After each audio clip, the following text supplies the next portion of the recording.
सोने के बालों वाली बहनों का जादू। बहुत समय पहले की बात है। ढोलकपुर नामक गांव में पिंकी अपनी बहन कुसुम के साथ रहती थी। वह लोग बहुत गरीब थे।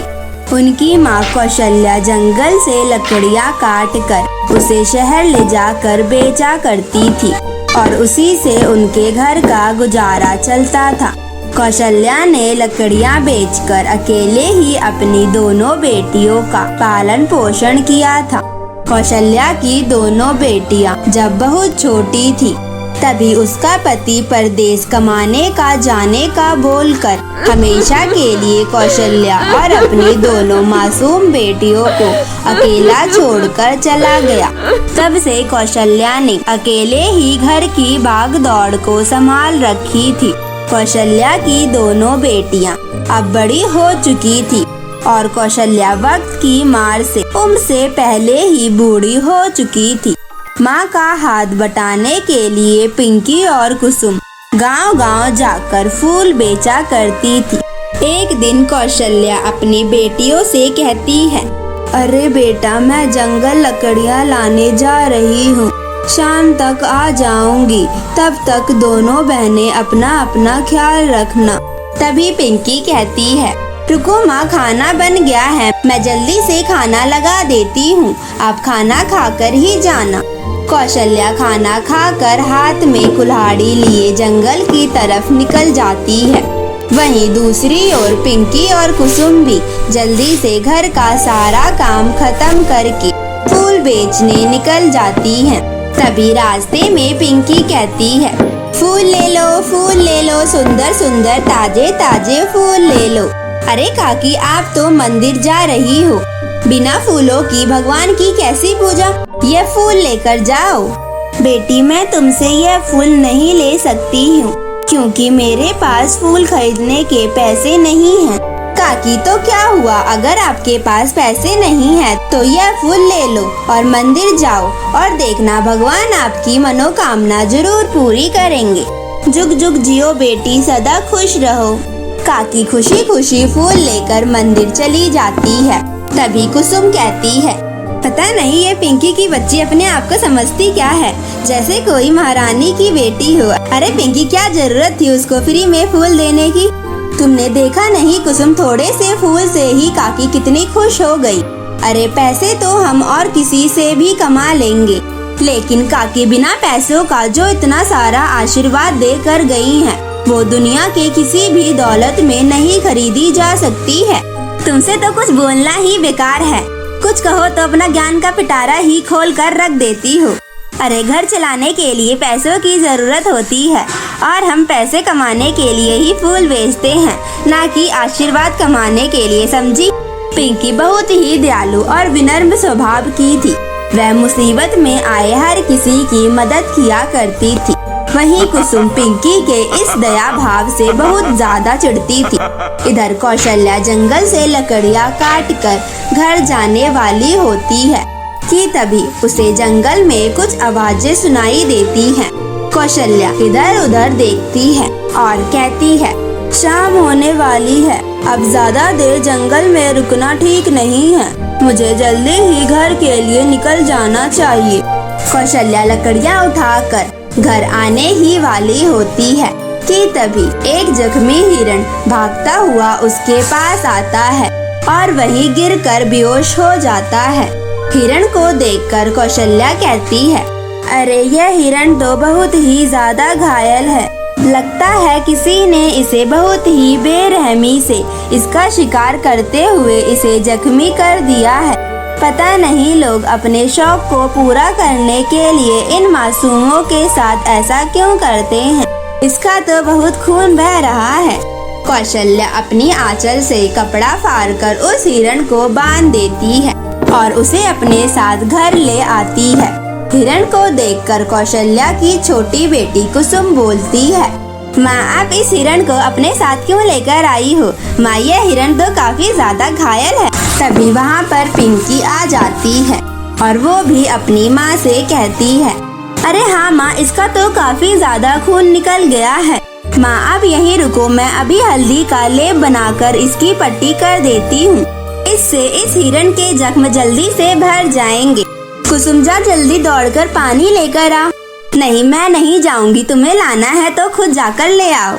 चल कोई बात नहीं, मैं खुद लेकर आती हूँ। पिंकी इतना बोलकर खुद ही पानी लेने चली जाती है और हिरण की अच्छे से मरहम पट्टी कर देती है और उस हिरण का बहुत अच्छे से ख्याल रखती है। वहीं दूसरी तरफ कुसुम बहुत ही ज्यादा घमंडी और कामचोर थी। वह पिंकी के किसी भी काम में हाथ नहीं बटाती थी। कुछ दिनों की अच्छी देखरेख के बाद वह हिरण बिल्कुल ठीक हो जाता है।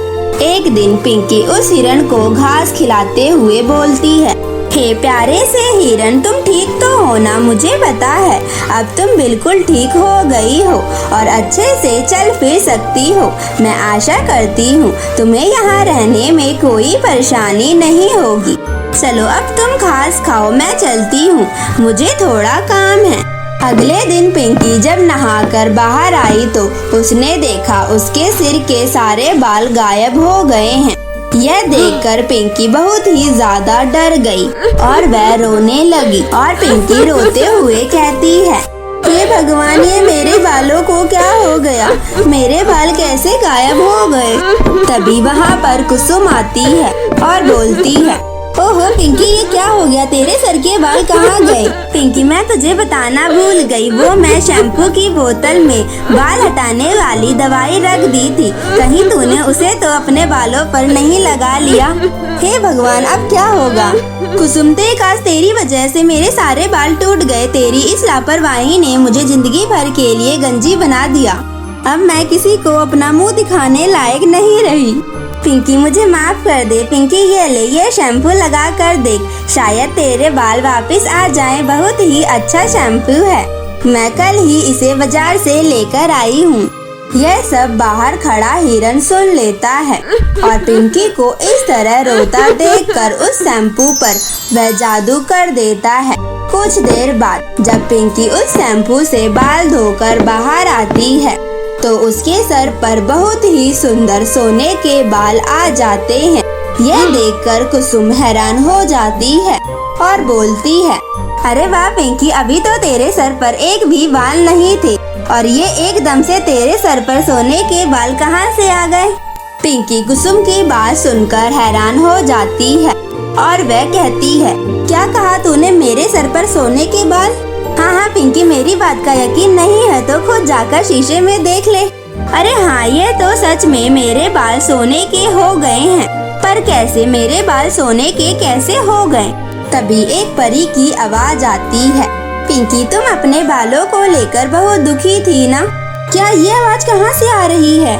तभी वह हिरण एक परी में बदल जाती है और बोलती है, पिंकी, तुमने मेरी खूब सेवा की है। तुम एक बहुत ही अच्छी लड़की हो, इसलिए मैंने तुम्हें सोने के बालों का वरदान दिया है।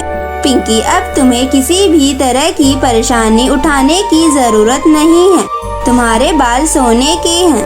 अब से तुम अपने बालों को बेचकर अपनी जरूरतों का सारा सामान खरीद सकती हो और बहुत अच्छे से अपनी जिंदगी जी सकती हो। यह सब देखकर कुसुम अपने मन में कहती है, काश पिंकी की तरह मेरे बाल भी सोने के हो जाते।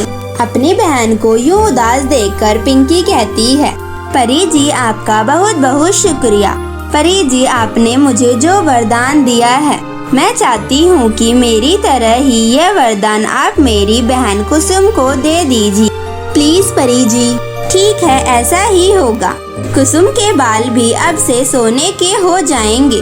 कुसुम, अब तुम भी जाकर उस जादुई शैम्पू से अपने बाल धो लो। लेकिन ध्यान रहे, अगर तुम में से किसी ने भी किसी गरीब इंसान का दिल दुखाया तो यह सोने के बाल हमेशा के लिए तुम्हारे सिर से गायब हो जाएंगे। यह बोलकर परी वहाँ से गायब हो जाती है। उसके बाद कुसुम भी उस शैम्पू का इस्तेमाल करती है और उसके बाद उसके बाल भी सोने के हो जाते हैं। और कुसुम पिंकी से कहती है, पिंकी देख तो मेरे सोने के बाल कितने अच्छे लग रहे हैं। मेरे बाल तो तुम्हारे बालों से भी कितने ज्यादा सुंदर लग रहे हैं। हाँ कुसुम, तुम्हारे बाल तो बहुत अच्छे लग रहे हैं। कुसुम, लेकिन परी की बातों को हमेशा याद रखना। अब से तुम किसी का भी दिल नहीं दुखाओगी वरना तुम्हारे ये सोने के बाल गायब हो जाएंगे। पिंकी, तुम अपने आप को क्या समझती हो कि तुम ही दुनिया की सबसे महान लड़की हो?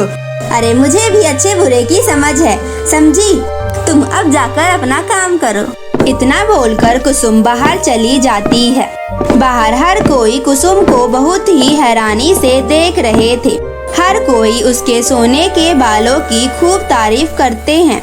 वहीं पिंकी अपनी माँ के पास जाकर उस हिरण वाली परी के बारे में सब कुछ बता देती है। कुछ दिनों बाद कौशल्या के घर का सारा राशन खत्म हो जाता है और कौशल्या कहती है, बेटी, घर का सारा राशन खत्म हो गया है। इधर कई दिनों से मेरी लकड़ियाँ भी नहीं बिक रही हैं। आखिर अब हमारा घर कैसे चलेगा?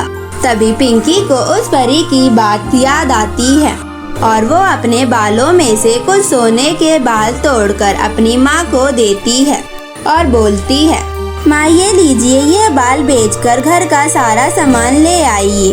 अब से आपको किसी भी बात की चिंता करने की कोई जरूरत नहीं है और ना ही अब से आपको लकड़ियाँ काटने जंगल में जाने की जरूरत है। अब बस आप घर पर ही आराम करो। पिंकी उस सोने के बाल को बेचकर घर का सारा सामान ले आती है और साथ ही और गरीब लोगों की सहायता भी करती है।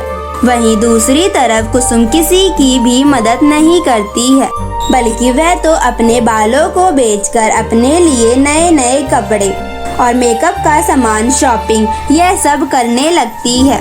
ऐसे ही कुछ दिन बीत जाते हैं।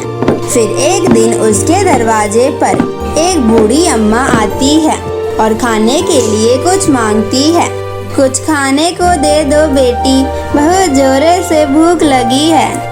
तभी कुसुम वहाँ पर आती है और कहती है, अभी हमारे घर में खाने के लिए कुछ नहीं बना है अम्मा, हम आपको कुछ नहीं दे सकते हैं, आप जाओ यहाँ से।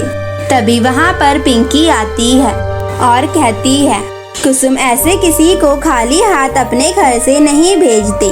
अब तो हमारे पास किसी भी चीज की कोई कमी नहीं है। अम्मा आप रुकिए, मैं आपके लिए फल लेकर आती हूँ। और फिर पिंकी फलों से भरी टोकरी उस अम्मा को दे देती है। ऐसे ही दिन बीत रहे थे। पिंकी हमेशा अपने गांव के जरूरतमंद लोगों की मदद करती। जिसे भी पैसे की जरूरत होती, पिंकी अपने सोने के बाल बेचकर उनकी मदद कर दिया करती थी।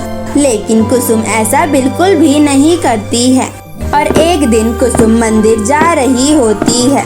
वहीं मंदिर के बाहर कुछ भिखारी बैठे होते हैं जो कुसुम को देखकर उनसे पैसे मांगते हैं। और एक भिखारी कहता है, अरे बेटा मेरी मदद कर दो, मैंने 2 दिन से कुछ नहीं खाया, ना ही मेरे बेटे ने कुछ खाया है। भगवान के लिए मेरी थोड़ी मदद कर दो, मेरा बच्चा बहुत बीमार है, मुझ पर थोड़ी मेहरबानी कर दो, मुझे कुछ पैसे दे दो। अब तुम जैसे भिखारियों को भी पैसे चाहिए? अरे मैं पिंकी नहीं हूँ जो तुम सबकी मदद करती फिरूं। अगर पिंकी की तरह मैंने तुम्हें अपने बाल दे दिए तो फिर मैं जल्दी ही टकली हो जाऊंगी। चलो हटो यहाँ से, मैं तुम्हारी कोई मदद नहीं करने वाली हूँ। कुसुम गुस्से से उस भिखारी को डांट कर वहाँ से चली जाती है। कुसुम का इस तरह से भिखारी के दिल दुखलाने की वजह से उसके सिर से सोने के बाल गायब हो जाते हैं। तभी पिंकी आती है और अपनी बहन को देखकर हैरानी से बोलती है, अरे ये क्या हुआ कुसुम, तुमने अपने सारे बाल कटवा दिए क्या? कुसुम पिंकी की बात सुनकर हैरान हो जाती है और कहती है, क्या नहीं तो? अरे ये मेरे बाल को क्या हुआ? मेरे सोने के बाल कहाँ चले गए? कुसुम को जब अपने सोने के बालों का गायब होने का पता चलता है तो वह समझ जाती है कि यह सब उसके बुरे व्यवहार की वजह से हुआ है। कुसुम को अपनी गलतियों का बहुत ज्यादा पछतावा होता है और वह हमेशा के लिए टकली बनकर रहने लगती है। वहीं पिंकी अपनी दयालुता और विनम्रता से खूब आशीर्वाद प्राप्त करती है।